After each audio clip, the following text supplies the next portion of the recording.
yaitu menentukan turunan fungsi trigonometri, sifat-sifat turunan, dan aturan rantai. Berikut adalah penjelasannya. Turunan fungsi trigonometri. Konsepnya yang pertama adalah ada KI, KD, dan tujuan pembelajaran. Yang kedua ada menentukan turunan fungsi trigonometri. Yang ketiga adalah sifat-sifat turunan fungsi. Dan yang keempat adalah aturan rantai. Sebelum kita memasuki subbab-subbab menentukan turunan fungsi trigonometri, sifat-sifat turunan fungsi, dan aturan rantai, terlebih dahulu kita harus mengetahui KI, KD, dan tujuan pembelajaran dalam materi turunan fungsi trigonometri. Untuk KI, KD, dan tujuan pembelajarannya, yang pertama ada KI, yaitu memahami, menerapkan, menganalisis, dan mengevaluasi pengetahuan faktual, konseptual, prosedural, dan metakognitif berdasarkan rasa ingin tahunya tentang ilmu. Untuk KD-nya, yang pertama adalah menggunakan prinsip turunan ke fungsi trigonometri sederhana. Yang kedua adalah menyelesaikan masalah yang berkaitan dengan turunan fungsi trigonometri. Untuk tujuan pembelajaran pada kali ini adalah diharapkan siswa mampu memahami prinsip turunan fungsi trigonometri dan menentukan turunan fungsi trigonometri sederhana. Selanjutnya, menentukan turunan fungsi trigonometri. Bagaimana cara menentukan turunan fungsi trigonometri? Secara umum, konsep turunan berkaitan dengan limit fungsi. Begitu dengan turunan trigonometri. Turunan fungsi dari f(x) yang ditulis dengan f aksen x didefinisikan f aksen x sama dengan limit f(x) ditambah dengan h dikurangi dengan f(x) dibagi dengan h untuk h mendekati 0 dengan syarat limitnya ada. Berikut akan dicari turunan dari f(x) sama dengan sin x dengan menggunakan definisi di atas. F(x) sama dengan sin x, f(x) ditambah dengan h sama dengan sin x ditambah h, f aksen x sama dengan limit f(x) ditambah h dikurangi dengan f(x) dibagi dengan h untuk h mendekati 0 sama dengan limit sin x ditambah h dikurangi dengan sin x dibagi dengan h untuk h mendekati 0 sama dengan 0/0. Agar limit tersebut dapat diselesaikan, maka akan digunakan rumus penjumlahan dan pengurangan sinus dan kosinus. Apakah kalian masih ingat rumus-rumus penjumlahan dan pengurangan sinus dan kosinus seperti apa? Nah, di sini saya akan mengingatkan kembali tentang rumus-rumus penjumlahan dan pengurangan sinus dan kosinus. Yang pertama, sin A ditambah dengan sin B sama dengan 2 sin dikalikan dengan setengah A ditambah B cos setengah dikali dengan A dikurangi dengan B. Yang kedua, sin A dikurangi dengan sin B sama dengan 2 cos setengah dikali dengan A ditambah dengan B, sin setengah dikali dengan A dikurangi dengan B. Yang ketiga adalah cos A ditambah dengan cos B sama dengan 2 cos setengah dikali dengan A plus B dikali dengan cos setengah dikalikan dengan A dikurangi dengan B. Yang keempat adalah cos A dikurangi dengan cos B sama dengan negatif 2 sin setengah dikali dengan A ditambah dengan B, sin setengah dikali dengan A dikurangi dengan B.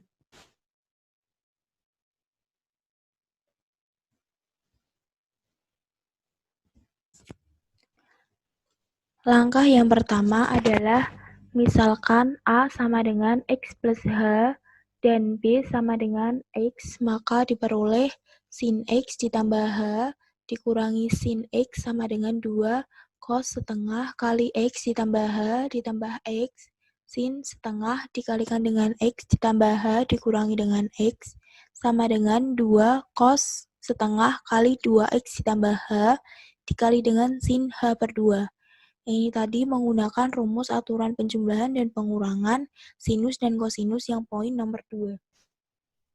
Selanjutnya, limit sin X ditambah H dikurangi dengan sin X dibagi dengan H untuk H mendekati 0 sama dengan limit 2 cos setengah kali 2X ditambah H sin H per 2 dibagi H untuk H mendekati 0 sama dengan limit 2 cos setengah dikalikan dengan 2X ditambah H untuk H mendekati 0 dikalikan dengan limit sin H per 2 dibagi H untuk H mendekati 0 sama dengan 2 cos setengah kali 2X ditambah 0. Karena H ini tadi mendekati 0, maka H di sini boleh digantikan dengan 0 karena limitnya sudah hilang. Dikalikan dengan limit sin H per 2 dibagi H per 2 kali 2 untuk H mendekati 0. Sebelumnya ini kan H, dan ini diganti menjadi H per 2 dikali 2, karena saya menginginkan bahwa penyebutnya ini saya samakan dengan pembilang, maka H ini saya bagi dengan 2 dan saya kalikan dengan angka 2. Selanjutnya, 2 cos setengah kali 2X dikalikan dengan setengah. 2 di penyebut tadi, saya pindahkan ke depan, dan 2 ini ketika dipindahkan ke depan ini, nilainya akan menjadi setengah, bukan 2 lagi, tapi digantikan dengan setengah. Sehingga setengah dikalikan dengan limit sin H per 2 dibagi dengan H per 2 untuk H per 2 mendekati 0. Sama dengan 2 cos X dikali dengan setengah. Ini kenapa bisa jadi setengah? Karena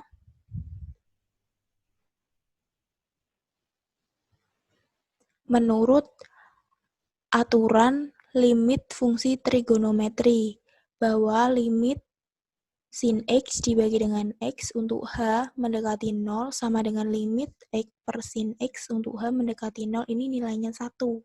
Karena bentuknya ini sama dengan aturan limit fungsi trigonometri, maka hasil dari limit sin H per 2 dibagi H per 2 untuk H per 2 mendekati 0 ini hasilnya adalah 1. Maka 1 dikalikan setengah hasilnya adalah setengah. Sehingga untuk 2 cos X dikalikan dengan setengah sama dengan cos X. Jadi turunan Fx sama dengan sin X. Sin X adalah F aksen X sama dengan cos X. Berdasarkan proses di atas, diperoleh rumus turunan fungsi trigonometri sebagai berikut. A. Turunan dari Fx sama dengan sin X adalah F aksen X sama dengan cos X. B. Turunan dari Fx sama dengan cos X adalah F aksen X sama dengan negatif sin X.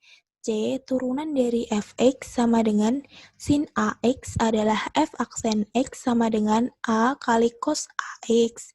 Yang D. Turunan dari Fx sama dengan cos AX adalah F aksen X sama dengan negatif A sin AX.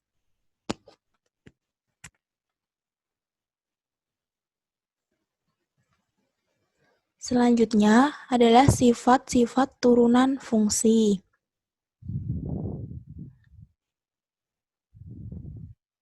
Sifat-sifat turunan fungsi, misalkan U dan V adalah fungsi-fungsi trigonometri dalam variabel X, diperoleh sifat-sifat turunan fungsi sebagai berikut.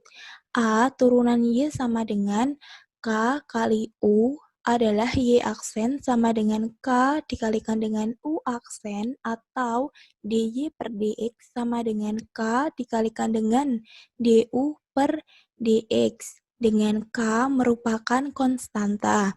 Yang B, turunan Y sama dengan U plus minus V adalah Y aksen sama dengan U aksen plus minus V aksen atau dj per dx sama dengan du per dx plus minus dv per dx. Yang C, turunan Y sama dengan UV adalah Y aksen sama dengan V U aksen plus UV aksen atau DY per DX sama dengan V DU per DX plus U DV per DX.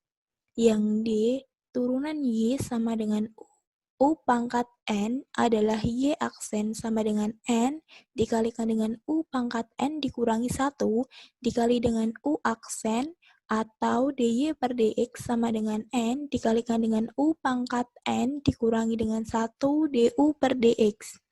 Yang E, turunan Y sama dengan U dibagi dengan V adalah Y aksen sama dengan V U aksen dikurangi dengan U V aksen dibagi dengan V kuadrat atau dy per dx sama dengan V du per dx dikurangi dengan U dv per dx dibagi dengan V kuadrat dengan V tidak sama dengan 0. Dengan menggunakan sifat turunan fungsi, bagian E dapat diturunkan rumus turunan fungsi trigonometri sebagai berikut. Yang A, turunan dari fx sama dengan tan x adalah f aksen x sama dengan secant kuadrat x.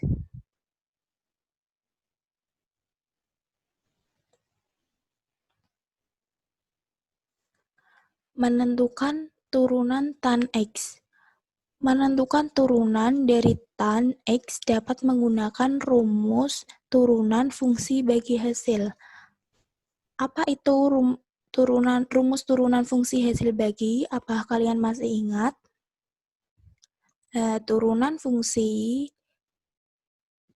hasil bagi itu rumusnya adalah f aksen x sama dengan u aksen dikalikan dengan x kali vx dikurangi dengan ux dikalikan dengan v aksen x dibagi dengan v kuadrat x.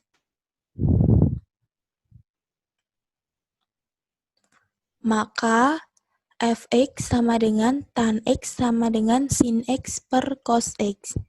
Langkah yang pertama adalah memisalkan mana yang u, mana yang v.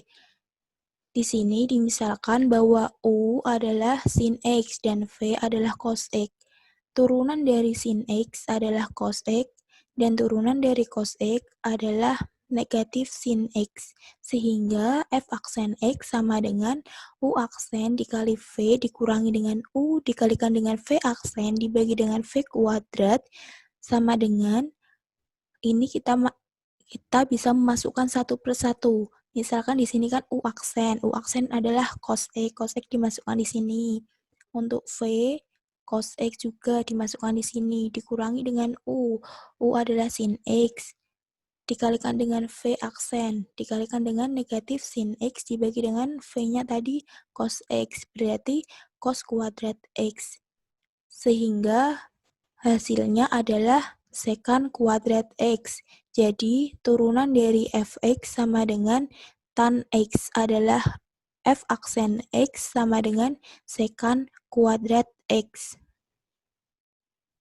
E adalah turunan dari fx sama dengan kotan x adalah f aksen x sama dengan negatif cos secant kuadrat x. Yang C adalah turunan dari fx sama dengan secant x adalah f aksen x sama dengan secant x dikalikan dengan tan x. Yang D adalah turunan dari fx sama dengan cos secant x adalah f aksen x sama dengan negatif cos secant x dikalikan dengan kotangen x.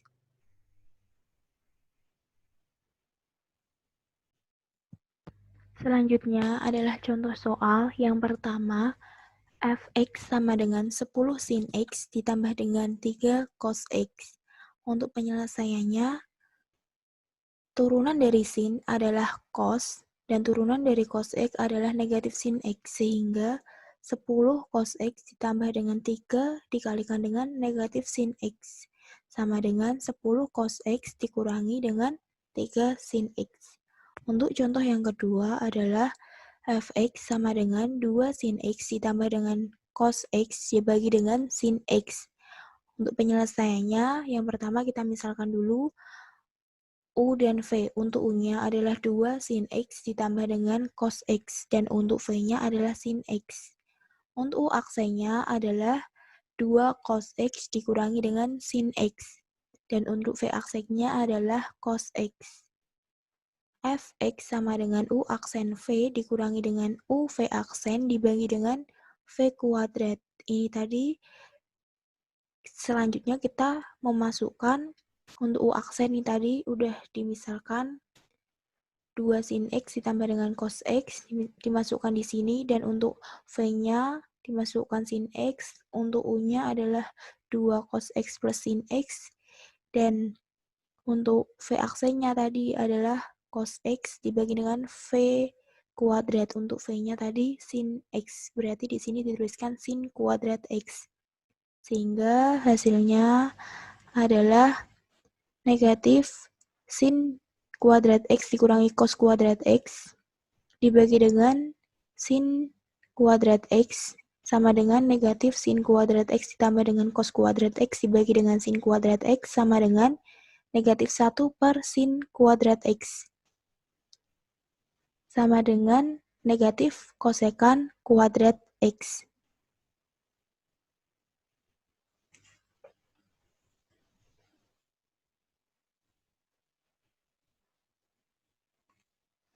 Yang selanjutnya adalah aturan rantai.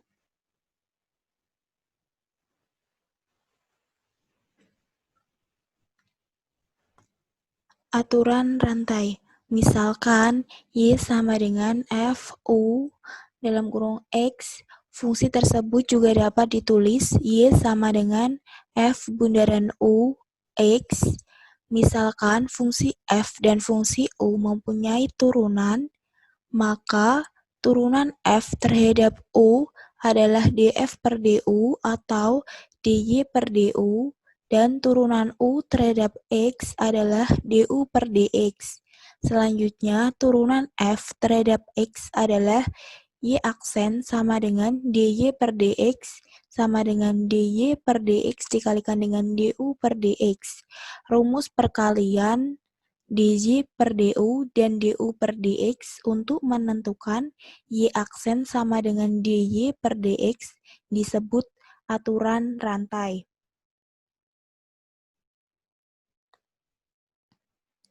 Contohnya, diketahui Y sama dengan sin 8X, dimisalkan U sama dengan 8X sehingga du per dx sama dengan 8, dan Z sama dengan sin 8X.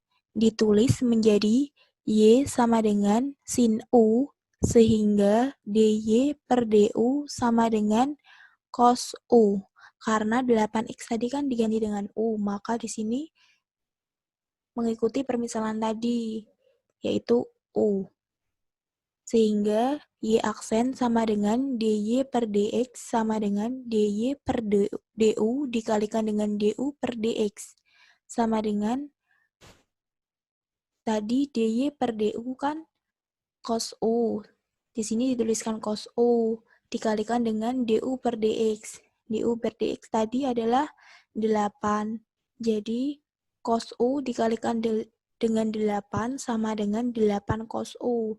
Sedangkan U tadi kan dimisalkan dengan 8X, maka ini diganti lagi dengan tadi permisalannya, yaitu 8X, sehingga menjadi 8 cos 8X.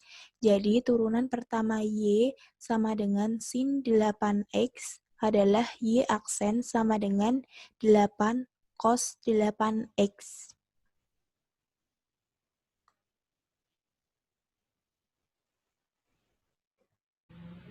Sekian penjelasan dari saya. Wassalamualaikum warahmatullahi wabarakatuh.